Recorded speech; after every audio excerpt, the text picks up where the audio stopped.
Do livro Vinha de Luz, psicografado pelo médium Chico Xavier, através do Espírito Emmanuel. Capítulo 79 de 180. Em combate. Em combate. Ainda não resististes até o sangue, combatendo contra o pecado. Paulo aos Hebreus, capítulo 12, versículo 4. O discípulo sincero do Evangelho vive em silenciosa batalha no campo do coração. A princípio, desenrola-se o combate em clima sereno, ao doce calor do lar tranquilo. As árvores das afeições domésticas amenizam as experiências mais fortes. Esperanças de todos os matizes povoam a alma, nem sempre atenta à realidade. Falam os ideais em voz alta, relativamente às vitórias por vindouras. O lutador domina os elementos materiais e, não poucas vezes, supõe consumado o triunfo verdadeiro. O trabalho, entretanto, continua. A vitória do espírito exige esforço integral do combatente. E, mais tarde, o lidador cristão é convidado a testemunhos mais ásperos, compelido à batalha solitária, sem o recurso de outros tempos. A lei de renovação modifica-lhe os roteiros, subtrai-lhe as ilusões, seleciona-lhe os ideais. A morte devasta-lhe o círculo íntimo, submete-o ao insulamento, impele-o à meditação. O tempo impõe retiradas, mudanças e retificações. Muitos se desanimam na grande empreitada e voltam, medrosos, às sombras inferiores. Os que perseverarem, todavia, experimentarão a resistência até o sangue. Não se trata aqui, porém, do sangue das carnificinas, e sim dos laços consanguíneos, que não somente unem o espírito ao vaso corpóreo, como também o enlaçam aos companheiros de séquito familiar. Quando o aprendiz receber a dor em si próprio, compreendendo-lhe a santificante finalidade, e exercer a justiça ou aceitá-la, acima de toda a preocupação dos elos consanguíneos, estará atingindo a sublime posição de triunfo no combate contra o mal. Emmanuel, Pedro Leopoldo, 25 de novembro de 1951. Querido amigo, querida amiga, que bom estarmos novamente juntos, agora com esta lição em combate. Este nome dado por Emmanuel, ele utilizou esta carta de Paulo, que possui esse parágrafo, quando ele escreveu ainda não resististes até o sangue, combatendo contra o pecado. Paulo está informando aos hebreus que possivelmente escreveram para ele, dizendo sobre o que acontecia na época, e Paulo afirma, dizendo que eles não resistiram ainda até o sangue. Como? Combatendo o pecado. Emmanuel, então, utiliza esse conteúdo e nos dá, assim, uma amplitude nessas explicações que a gente, às vezes, não tem condições de fazê-las. Ele diz, Emmanuel, o discípulo sincero do Evangelho vive em silenciosa batalha no campo do coração. Isto realmente é uma verdade, porque quantos de nós muitas vezes estamos com o coração partido, amargurado, em todos os sentidos, e nós estamos vivendo essa silenciosa batalha em todos os sentidos do coração. E ele diz que, a princípio, desenrola-se o combate em clima sereno, ao doce calor do lar tranquilo. Ele diz que essa batalha, ela inicia naquele combate em clima sereno, ao doce calor do lar tranquilo.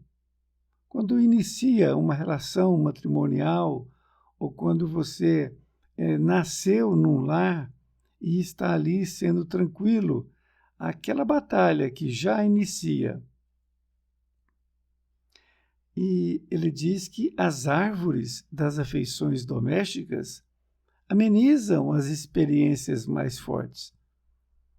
Ele está afirmando que essas afeições da família, elas amenizam as experiências mais fortes. Dessa forma, podemos dar um exemplo quando nós somos jovens e passamos ali pelas primeiras dificuldades. E ali nós temos o pai, a mãe, os irmãos, para nos ajudarem naquela caminhada quando nós já possuímos ali experiências mais fortes. Nesta outra parte, ele diz que esperanças de todos os matizes povoam a alma, nem sempre atenta à realidade. Ele está nos informando que esperanças de todas as variantes povoam a alma, mas nem sempre está atenta à realidade. Isto significa que todas aquelas nossas esperanças, muitas delas não são reais. São coisas que nós alimentamos, mas que aquilo não se realiza porque não é uma coisa real.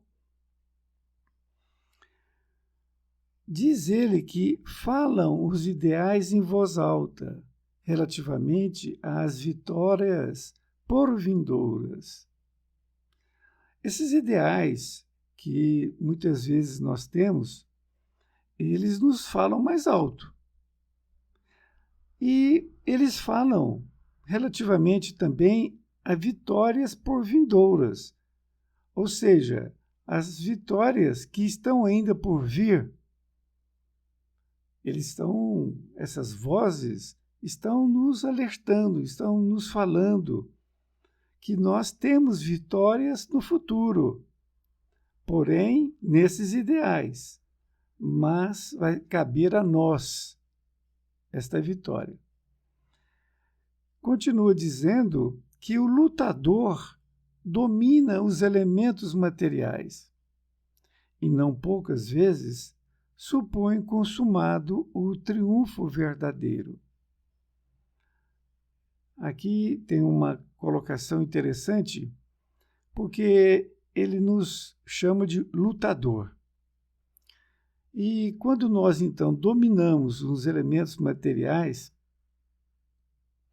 como uma vida material que nos satisfaz, um carro, uma casa e outras coisas mais, nós estamos ali dominando já os elementos materiais. Mas ele alerta que não poucas vezes supõe consumado o triunfo verdadeiro. Significa que muitas vezes ocorre que a pessoa domina ali uma parte da matéria, das coisas do mundo, e ele supõe que ele já consumou, ou seja, ele finalizou ali um triunfo verdadeiro, porque ele conseguiu aquilo. Ele conseguiu aquilo, ele acha então que ele está triunfante, mas não é um triunfo verdadeiro. O trabalho, entretanto, continua.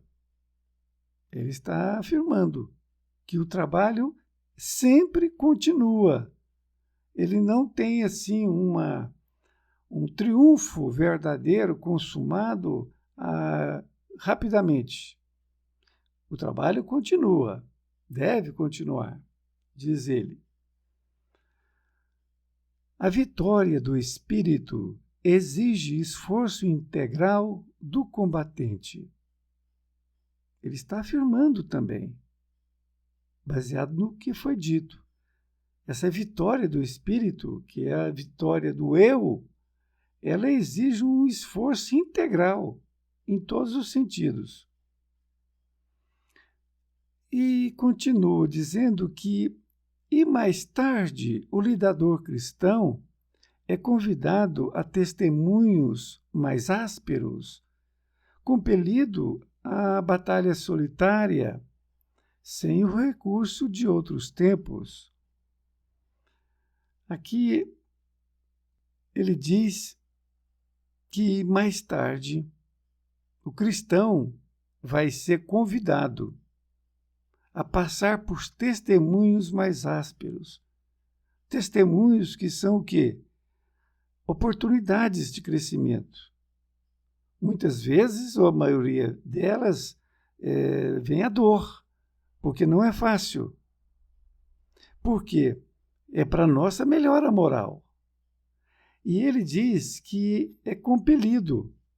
Ou seja, compelido é quando você é forçado a uma batalha solitária. Você pode ter a ajuda das pessoas que estão ao seu redor, mas é solitária. E você não tem o recurso de outros tempos. Muitas vezes você já não tem em forma presente o seu pai, sua mãe, que sempre ali estavam para te ajudar. E outras coisas mais. Pessoas amigas que não estão mais com você. Nesta outra parte, ele diz: a lei de renovação modifica-lhe os roteiros, subtrai-lhe as ilusões, seleciona-lhe os ideais. Uma coisa muito interessante, porque ele está afirmando também que existe a lei da renovação em nossas vidas. Não adianta você falar, não, eu estou bem agora, está tudo tranquilo, eu cheguei no ápice aí do meu triunfo. A lei de renovação modifica ali os roteiros. Então, quando nós estamos numa situação de conforto, chamada zona de conforto, a nossa vida é modificada, porque o roteiro agora vai ser outro. É claro que o fim é o mesmo, mas nós precisamos de passar agora por um outro roteiro. E aí é que subtrai-lhe as ilusões. Ou seja, nossas ilusões ali acabam, porque aquilo não tinha futuro nenhum, aquilo não era coisa real. Mas ele diz que seleciona-lhe os ideais. Isto é, quando nós estamos numa situação dessa, nós temos a ajuda dos benfeitores e nós mesmos vamos selecionando os ideais. Em outras palavras, nós vamos percebendo aquilo que é importante daquilo que não tem importância. Por exemplo, quando você chega num determinado estágio, como este, num roteiro igual a este, você que dava muita importância ao dinheiro, de forma gananciosa, nada contra o dinheiro, veja bem, mas você, quando está com muita ganância no dinheiro, você não tem tempo para as coisas espirituais. Quando a sua vida ela muda o seu roteiro, vamos supor, a pessoa tem uma grande fortuna e ela chega a perder toda a fortuna. É um roteiro novo. Um roteiro novo.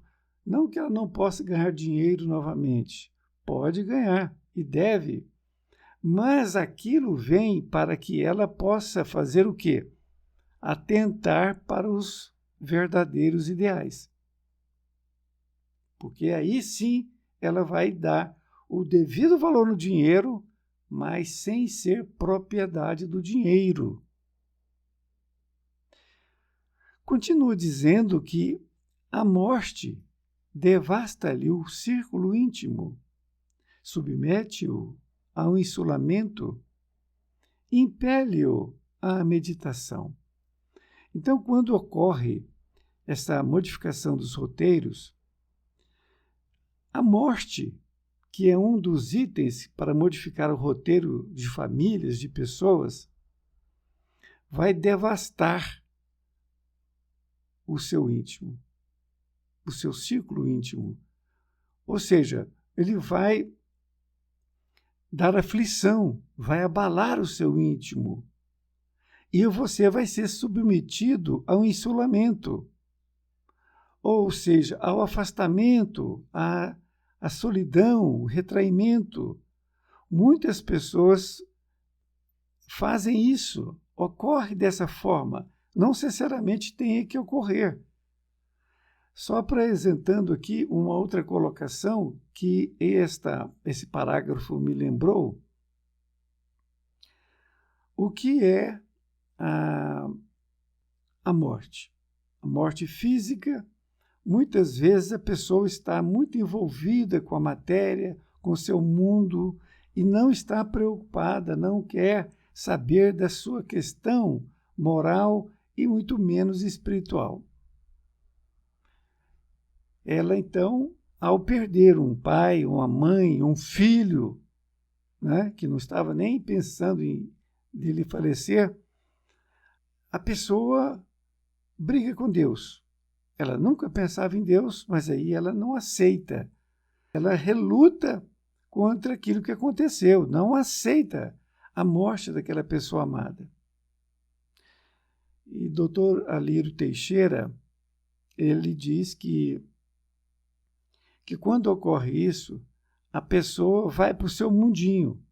É um isolamento. O isolamento aí, normalmente, é o quarto da pessoa. E ela não sai dali, muitas vezes nem para almoçar, nem para jantar, nem para alimentar nada. E desta forma, ela começa a perder os neurônios, que se renovam a todo dia. Mas a situação dela é de tanta raiva, de tanto até ódio, que ela vai, então, perdendo os neurônios. E nessa perda de neurônios, eles não se renovam mais. E ao não se renovar, vem a depressão. A depressão ela ocorre exatamente neste momento que ela está ali reclusa no seu quarto ou em qualquer coisa. E dessa reclusão, ela passa por um outro estágio.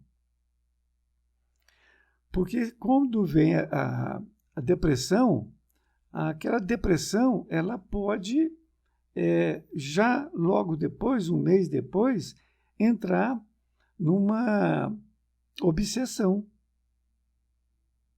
Porque aí os espíritos que estão ao seu derredor, vê que ela está frágil e muitos nem é por maldade, mas que acopla ali pelo mesmo motivo e se acopla a ela e acaba dando uma obsessão.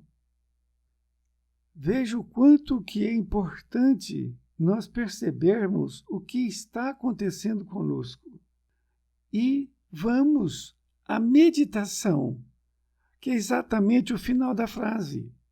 Impele-o à meditação. Impele é nos levar, é nos obrigar a uma meditação. Por isso que a meditação é muito importante quando nós estamos nessa situação de nosso espírito abalado e nós precisamos realmente de meditar. Continua dizendo que o tempo impõe retiradas, mudanças e retificações. Ele está reforçando de outra forma que o que foi dito, que o tempo agora sendo colocado, ele nos impõe, ou seja, nos coloca a necessidade de retiradas daquele roteiro que estávamos, que era um equívoco, e agora passamos por mudanças, outro roteiro, e nós vamos ter que fazer retificações, nós vamos ter que fazer mudanças na nossa vida. E ele diz que muitos se desanimam na grande empreitada e voltam medrosos às sombras inferiores. Muitos se desanimam na grande empreitada, na empreitada própria, nesta que está convidando a uma mudança de caracteres morais, espirituais, que nós temos que passar por aquilo, mas nós temos que enxergar que aquilo é bom para nós e não ficarmos presos aos nossos roteiros anteriores. Porque foi mudado. E aí a gente lembra de Deus também, né? Como foi dito, aí lembra de Deus que Ele está me castigando. Ele não está castigando. As leis divinas é que vão nos ajudando de forma amorosa para que nós tenhamos uma vida melhor, uma evolução moral e intelectual. Mas quando vem a dor, a gente acha que é um pecado que nós cometemos e ali vem agora nos castigando. E como essas pessoas que desanimam na grande empreitada, elas voltam para as sombras inferiores. Isto é, ela estava numa situação que talvez estivesse na iminência de passar, mas aí ela desiste, desanima. Então, tudo aquilo que ela conquistou ali, ela perde e ela volta para a sombra inferior. Porque não que ela retrocedeu, mas ela conquistou já alguma coisa. E aí ela, com medo de enfrentar a realidade, ela cai naquelas sombras inferiores que quando vê é pior do que qualquer coisa. Porque ligada ao mal, ligada às entidades malévolas, ignorantes, é uma pior coisa que pode ter para uma pessoa. Emmanuel ainda nos convida. Os que perseverarem, todavia, experimentarão uma resistência até o sangue. Ele está falando para que nós possamos perseverar. Ou seja, persistir, continuar, é o que nós temos que fazer, mesmo com todo o sofrimento. E fazendo isso, nós vamos experimentar a resistência até o sangue. O que ele quer dizer até o sangue? Então nós vamos ter que ter essa resistência até um determinado limite, que ele chama de sangue. Mas não é o sangue comum. Vejamos o que ele se refere nesta outra parte. Ele está agora nos informando. Não se trata aqui, porém, do sangue das carnificinas, e sim dos laços consanguíneos, que não somente unem o espírito ao vaso corpóreo, como também o enlaçam aos companheiros de séquito familiar. Ele está falando aqui o que normalmente acontece na família. Não se trata de sangue das carnificinas, ou matar, ou coisa parecida. Mas ele se refere aos laços consanguíneos. Laços consanguíneos, né? Irmão, pai, filho. E também, além desses laços consanguíneos, ele também coloca o séquito familiar, que são o grupo que segue junto. O cunhado, concunhada e assim por diante. Isto que é importante é a vivência em família que nós precisamos ter. É de suma importância que nós tenhamos essa vivência. Diz ainda, quando o aprendiz receber a dor em si próprio, compreendendo-lhe a santificante finalidade e exercer a justiça ou aceitá-la acima de toda a preocupação dos elos consanguíneos, estará atingindo a sublime posição de triunfo no combate contra o mal. Nesta conclusão, ele nos fala assim: quando nós recebermos a dor em nós mesmos e nós compreendermos que a dor é santificante na finalidade dela, e quando nós compreendemos, nós vamos exercer a justiça e vamos aceitá-la, essa dor e essa justiça. Isto nós vamos fazer acima de todas as preocupações dos elos consanguíneos. Não importa esse elo. Se nós temos a questão com o cunhado ou com o irmão, não importa. Nós estaremos atingindo a sublime posição de triunfo no combate contra o mal. Desta forma, quando nós estivermos tendo novas diretrizes, nós temos que ter ali a paciência e fazer um trabalho interior e não rebelar. Nós temos que ser humildes, nós temos que ter humildade, porque Deus é que está nos enviando aquilo. E se tudo que vem de Deus é bom, essa dor também vai ser boa. É isso que nós temos que entender. Para que nós possamos combater o mal. Combater o mal em nós mesmos. E também acabamos de dar exemplos para os outros. Um grande abraço. Fique com Deus. A lição foi muito importante para mim e espero que tenha sido também para você.